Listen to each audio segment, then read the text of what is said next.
Bali, ano ba talaga yung oras na pinaka ano, yung pwede? For example, gaya nito, yung aking flight is 7:40. Bound for, sabihin natin, Davao. Yan. So, ano talaga yung pinaka-recommended nyo na oras na dapat makapag-check-in na? Or else di na makapasok? Kailangan po mga 4 to 6 hours na dyan lang po sa counter. 4 to... Sa online naman po 48 hours. Saan na sa tayo? Sa check-in counter lang? 4 to 6 hours po. 4 to 6 hours talaga yung recommended para maiwasan yung late. Ganon. Kasi mga kapit. Kasi certain counter for certain destination. Sama-sama po kasi lahat ng domestic. Okay. Sige, let us say parang ano, pinaka last minute, for example. Oo. 45 minutes before departure time. So yan nga ano, narinig ho ninyo yung sinabi ho ng ating ground staff of personnel ng Cebu Pacific na 2 hanggang 6 na oras yung kanyang recommended time advance talaga bago kapag tayo mayroong flight, no? Or bago lilipad yung ating aeroplanong sasakyan. So which is para sa akin is applicable ho talaga yun, at saka yun talaga ang ginagamit ho natin na strategy, or yun talaga yung ginagawa ko every time na ako ay may mga domestic flights, like 2 hours to 6 hours ho talaga akong advance, minsan mas advance pa dyan, like 7 to 8 hours talaga, kasi ayoko nga maulit yung nangyari sa akin na iwanan ng flight, no, way back in 2019. That's a PAL sa may Terminal 2. Pero mas lalo pa siguro ngayon, no, na napaka-effective ho, no, talagang masasabi man ng iba dyan na napaka-uwi naman ng 2 to 6 hours na advance na pagpunta ng airport bago ka lilipad, no, kung meron kang flight, domestic man or international. Alam nyo bakit na mas ano yun, mas applicable siya lalo ngayon? Dahil sa nagkakaroon tayo ng reassignments dito sa ating palipara, no, sa Manila, no, sa NAIA International Airport.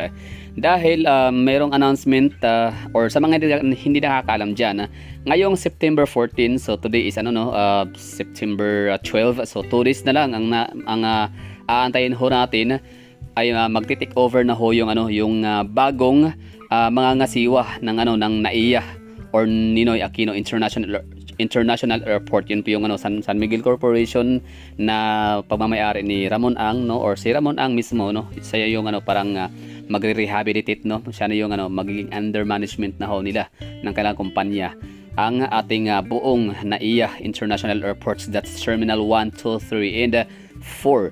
So ibig sabihin ho nun ay iti-take over na ho nila yung magiging under management na, no. Bali babaguhin lahat ang ang air condition daw, mas pagagandahin yung wifi or parang signal connectivity, paramihin yung magiging take-offs and the flights, parang gano'n, no. Basta mas pagagandahin palalo yung ating serbisyo sa NAIA. And maliban dyan sa pagagandahin, no, at mas i-advance or i-modernize yung ating airport, ay magkakaroon din ho sila ng reassignments. Pero yung reassignments naman nila na sinabi is hindi pa yun, wala pa silang masasabing effectivity date, no. Ibig sabihin na parang in-announce lang nila advance na magkakaroon ng sure na magkakaroon ng reassignments sa mga aircrafts and airlines.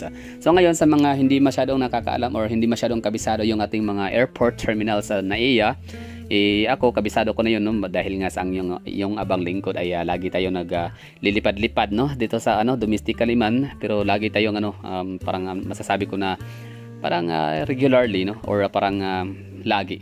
So Terminal 1, 2, 3 and 4 is may kanya-kanya silang mga destination, or ibig ko sabihin mga assignments ng mga aircrafts.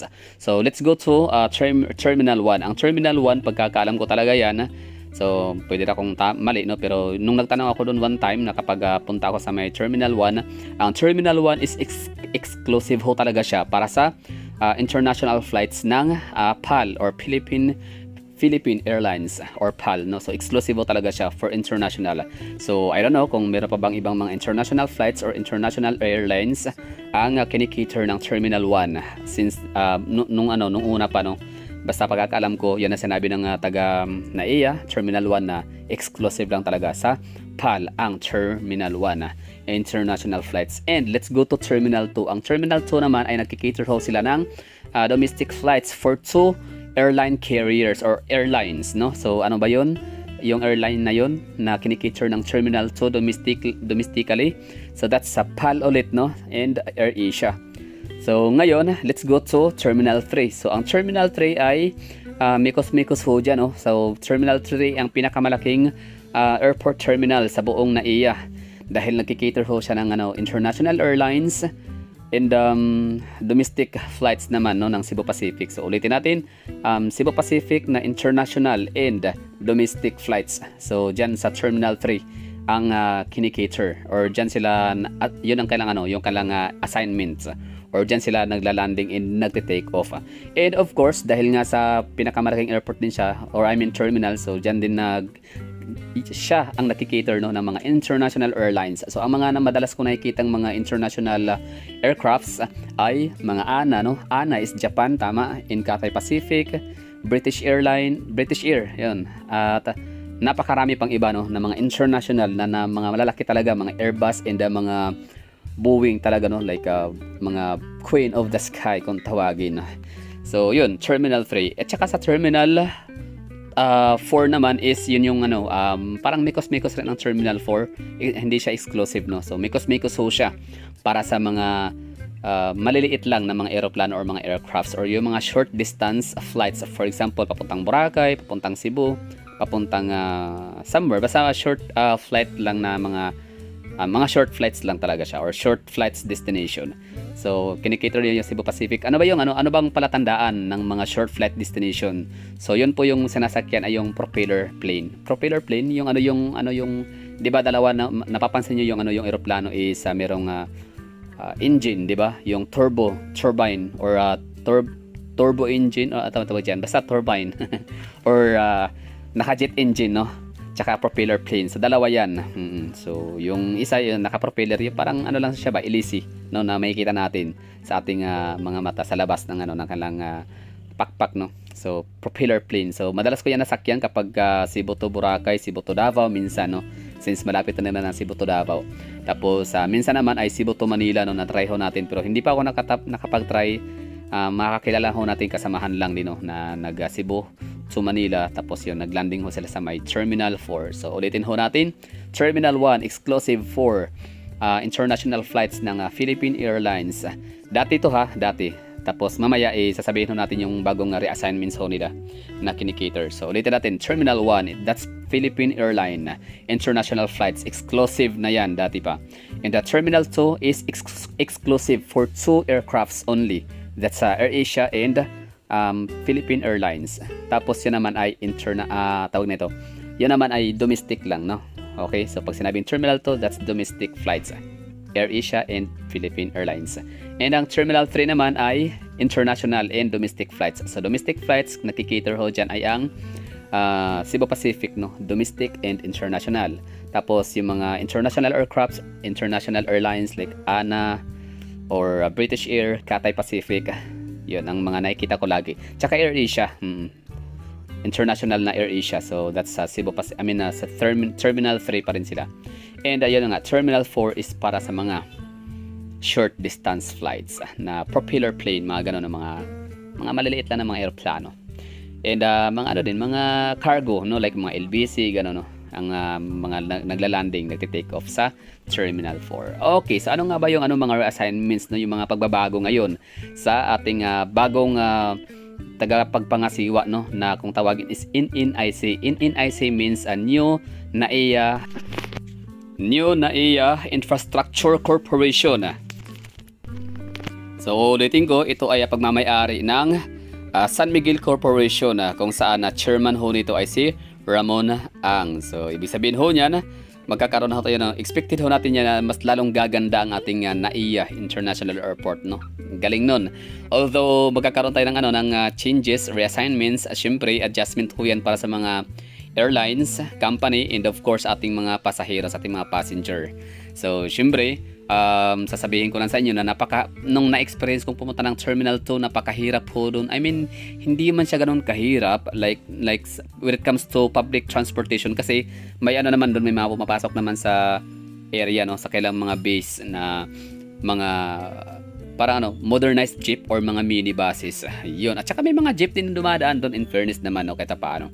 Yun nga lang, hindi siya kagaya talaga sa Terminal 3 na mas napaka-accessible para sa akin, or siguro dahil nakasanayan ko na yung Terminal 3. So ganun lang talaga, we have to use to it talaga para mawala na yung hindi natin maisip na nahihirapan ho tayo or nag-a-adjust ho tayo. Yan lang, bali Terminal 1 ulitin ko, as is ho yung yung magiging mga assignments, no, yung kinikater na aircraft, that's PAL for international, and Terminal 2 na dating AirAsia and PAL for domestic, ngayon ay magiging na siya, exclusive for Cebu Pacific and Philippine Airline. And sa Terminal 3 ay magiging all international airlines na ho siya. Kasama na rin yung Cebu Pacific. And of course yung Terminal 4 na kung saan dati is mikos-mikos naman sana talaga sa mga maliliit na mga aircrafts for short flights or short flight destination, ngayon ay magiging siya, exclusive for AirAsia. So sana ay meron ho kayong natututunan kahit papaano sa mga nakakapanood ng ating video na to, no? So yun lang. Kayo ba, anong masasabi nyo? Anong inyong mga pulso, no, kurot-kurot opinion sa pagkakaroon ng reassignments, no, sa ating mga flights? Kung ikaw ay, for example, ako kasi hindi ako masyadong fan ng hindi ako sumasakay masyado ng AirAsia and PAL domestically, kasi talagang mas gusto ko yung serbisyo ng Cebu Pacific, and at the same time ang bilis lang mag-book, walang ka hirap-hirap para sa akin, no? Napaka-easy kasi parang maning-mani na lang sa akin mag-book online sa Cebu Pacific, kaya parang nakasanayan ko talaga lagi ang Cebu Pacific. So ngayon lagi tayong sumasakay, lumilipad at lumalapag at nagti-take off sa may Terminal 3, pero ngayon ay hindi man natin alam kung kailan, as long as basta advance lang nasasabi ang NNIC or new na NNIC means New NAIA Infrastructure Corporation. Yun, tinigasan ko na para hindi tayo mamimental block, no. So NNIC or New NAIA Infrastructure Corporation na pagmamay-ari, no, ng San Miguel Corporation or San Miguel Corporation Company or Corporation na chairman naman na si Ramon Ang.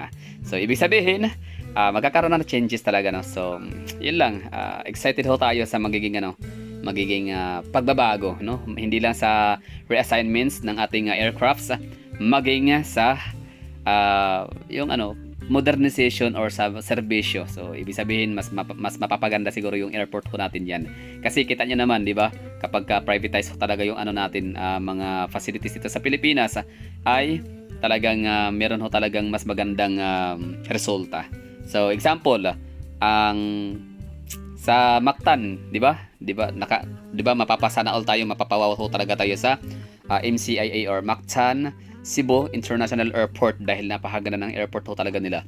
Kaya sana magiging okay, no, yung management nitong San Miguel Corporation or NNIC ni Ramon Ang. So no, share your thoughts, your opinion, no, yung mga kuro-kuro diyan, no. So kung kayo ba willing, hindi ba kayo nababahala, o kung nababahala kayo, ano ho yun? Kasi ako hindi ako masyadong nababahala, kasi yun lang, medyo kabisado ko naman na talaga yung ruta ng ng Terminal 1, 2, 3, and 4. Yun nga lang, tsaka alam ko naman mayroon namang mga public transport ho talaga, like jeep, tsaka yung modernized jeep or yung minibus, tsaka taxi. Yan nga lang, sa taxi talaga medyo nakakatanggap na ho tayo ng maraming mga comments, no, or mga experiences, no, ng mga nakapanood ng mga vlog ho natin na ang pangit na talaga ngayon sa airport, dahil nga sa hindi na sila nakaka-stress na talaga sa makina ng taxi, dahil sa talagang hindi na siya kinukontrata na talaga. Oo. So sa pagkalabas mo ng pagkasakay mo sa taxi, walang problema. Pero the moment na makalarga na, makaalis na, makatakbo na yung taxi, doon na mag-declare yung taxi driver na kontrata or magpapadagdag na ho sila. So it's quite stressful ho yun, no. So sige lang, meron pa naman tayong options or choices or parang mapapagpipilian, no. So maliban sa taxi, pwede pa tayong mag-Grab car. So that's all for this video. Thank you for watching.